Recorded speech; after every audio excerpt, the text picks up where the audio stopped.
En attendant le Tour, Porto Vecchio et la Corse accueillent leur 3e critérium international. Une épreuve de début de saison où les leaders du peloton s'observent, se testent. Première difficulté du jour, la montée de Conques. Et déjà les premières banderilles et des coureurs distancés comme Pierre Rolland, le grand espoir du cyclisme français. Mais dans cette étape en ligne, les spectateurs nombreux vont connaître d'autres émotions. Première chute à 500 mètres de l'arrivée et une seconde à une dizaine de mètres de la ligne avec une victoire au sprint de Florian Vachon de l'équipe Bretagne-Schuller. Au final, pas de gros dégâts, mais le signe que ce critérium-là attise les convoitises. Vient alors l'heure de la grande explication du jour, le contre-la-montre, un exercice solitaire de 6,5 km dans Porto Vecchio et un premier fait d'armes d'un certain Cadel Evans, le dernier vainqueur du Tour. Il y a quand même beaucoup de coureurs qui sont pas très loin puisque ça se joue, je crois qu'il y en a 6 ou 7 en moins de 2 secondes, donc c'est vraiment rien. Non, je pense qu'il a montré qu'il était présent, qu'il commence à bien préparer le Tour de France parce que je pense que ça fait partie de ses grands objectifs. Second, un autre Australien, Michael Rogers, c'est troisième l'Allemand Simon Geschke à un peu plus d'une seconde du maillot jaune Evans.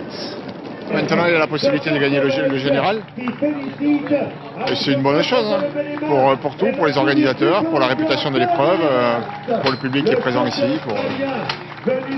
y compris pour la Corse. Hein. C'est bien quand il y a des grands noms au palmarès. Demain, comme prévu par les organisateurs, c'est l'Ospedale qui décidera du vainqueur. Et retrouvons tout de suite Laurent Vincenzini. Bonsoir Laurent, vous êtes en direct de Porto Vecchio en compagnie de l'Australien Cadel Evans, le maillot jaune. Effectivement, nous sommes ravis d'accueillir sur France 3 Corse via ST la Cadel Evans, le meilleur cycliste actuel, le dernier vainqueur du Tour de France. Cadel, vous avez frappé fort tout à l'heure. On est tôt dans la saison. Il y a le peloton qui est un petit peu éclaté autour de Catalogne, dans les Ardennes. Mais là, vous avez déjà frappé un petit coup quand même. Hein. Pas pour toute la saison, mais nous avons commencé déjà bien ici, un mois, 2 mois, ici à Critérium International, à Corse. Et pour un coureur de Tour de France, gagner déjà une bonne indication, une bonne scène. Et puis, nous chercher de continuer comme ça. Alors justement, demain, il y a la dernière étape de ce critérium international. Vous portez le maillot jaune. Est-ce que vous allez aller chercher cette victoire déjà pour frapper les esprits? Oui, bien sûr, j'avais déjà le maillot jaune et mon mentalité, mon objectif dans toute la course étape est porter le maillot à l'arrivée, c'est un point plus important et là nous cherchons de tenir le maillot fin de man et nous sommes peut-être presque 2, 3, 4 coureurs bien maximum pour Michael Rogers etc. Alors nous allons voir. Effectivement, il y a très peu d'écart entre les coureurs qui sont devant. L'Ospedale, et vous connaissez, vous avez déjà fait ce critérium, c'est difficile. Parfois, ça va jusqu'à 8%. Il y a de quoi faire quand même. Hein. Oui, je pense que le col de l'Ospedale peut être difficile, mais dépend de la vente, dépend beaucoup de la vente. Je suis venu 2 ans avant, nous avions la vente en face, et là,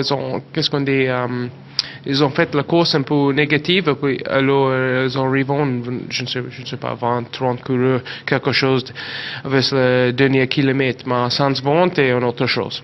Et la Corse alors? Vous savez que le Tour de France viendra ici pour la première fois de son histoire, pour le 100e, dans 15 mois, pour le Tour de France 2013.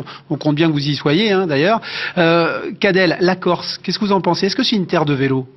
Vraiment belle, pas beaucoup de trafic, la petite route et puis la course de tata caractéristiques. Dans le groupe de 150 coureurs, comme le Tour de France, 90 coureurs, sont difficiles dans la petite route, mais nous sommes équipes adaptées à ça, alors pour moi, je suis content de retourner ici avec le groupe de Tour. Merci beaucoup, Cadel Evans, d'être venu chez nous ce soir. Demain, l'étape part à 10h du matin avec une première difficulté, le col de Bacino, et puis la grande explication dans l'Ospedale. À demain.